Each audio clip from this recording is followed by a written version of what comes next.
మస్కట్లో నరకయాతన అనుభవించిన గల్ఫ్ బాధితురాలు Mahmooda BRS working president KTR చొరవతో స్వదేశానికి చేరుకుంది. ఇక వరంగల్కు చెందిన మహమూదాను కొందరు నకిలీ ఏజెంట్లు ఉద్యోగం పేరుతో గల్ఫ్కు తీసుకెళ్లి మోసం చేశారు. ఫోన్, పాస్పోర్ట్ లాక్కుని వేధింపులకు గురిచేశారు. స్వదేశానికి ఆమె తిరిగి రాకుండా అడ్డుకున్నారు. పైగా జైలుకు పంపిస్తామంటూ మహమూదాను భయపెట్టారు. డబ్బులిస్తేనే విడుదల చేస్తామంటూ 25 రోజుల పాటు చిత్రహింసలు పెట్టారు. జర్నలిస్టుల ద్వారా మహమూదా దీనగాథను తెలుసుకున్న కేటీఆర్ వెంటనే స్పందించారు. బాధితురాల్ని సురక్షితంగా స్వదేశానికి తీసుకురావటానికి అయ్యే ఖర్చులను తానే భరిస్తానని హామీ ఇచ్చారు. మహమూదా ఆచూకీని తెలుసుకోవాలంటూ మస్కట్లోని బీఆర్ఎస్ ఎన్ఆర్ఐ సెల్ అధ్యక్షుడు అహ్మద్ను కేటీఆర్ ఆదేశించారు. ఇక దీంతో రంగంలోకి దిగిన అహ్మద్ దుబాయ్ ఈటీసీఏ అధ్యక్షుడు పీచర కిరణ్ కుమార్ సమన్వయంతో భారత రాయబార కార్యాలయాన్ని సంప్రదించారు. మస్కట్ పోలీసుల సహకారంతో మహమూదా ఆచూకీని గుర్తించారు. ఇక వారం రోజుల పాటు సాగిన ప్రయత్నాల అనంతరం మోసగాళ్ల చెర నుంచి బయటకు తీసుకొచ్చారు. దీంతో 25 రోజుల బాధితురాలి నరకయాతనకు తెరపడింది. కేటీఆర్ సహకారంతో ఎట్టకేలకు ఆమె స్వదేశానికి చేరుకున్నారు. ఇక ఈ సందర్భంగా కేటీఆర్కు మహమూదా కన్నీళ్లతో కృతజ్ఞతలు చెప్పారు. జీవితాంతం కేటీఆర్కు రుణపడి ఉంటానని తెలిపారు.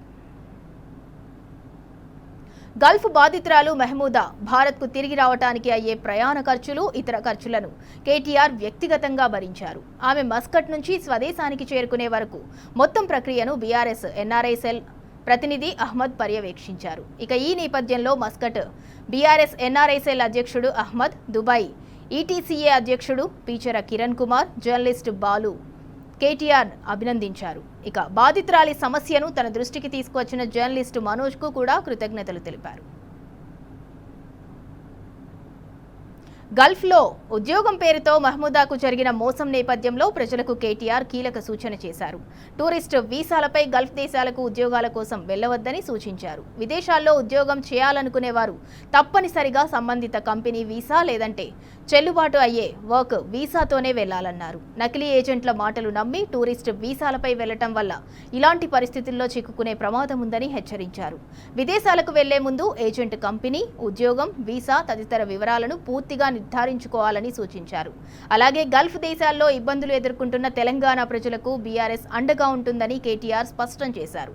బాధితుల సమస్యలను సంబంధిత రాయబార కార్యాలయాలు, స్థానిక అధికారుల దృష్టికి తీసుకెళ్లి పరిష్కరించేందుకు పార్టీ తరఫున సహకారం అందిస్తామని తెలిపారు.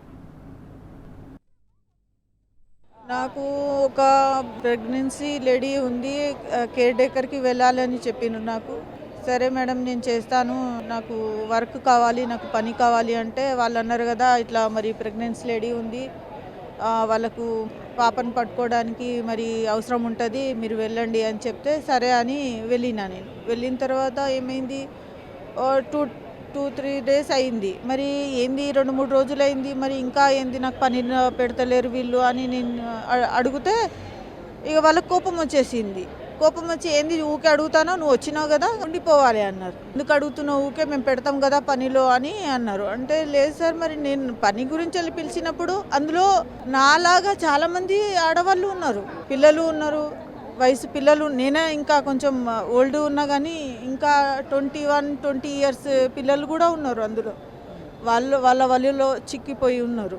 నాకు చాలా హ్యాపీగా ఉంది. నేనైతే అసలు రాలేను అనుకున్నాను, ఇక అయిపోయింది, నేను ఇక అంతా ఇక్కడనే చచ్చిపోతానేమో అనుకున్నాను.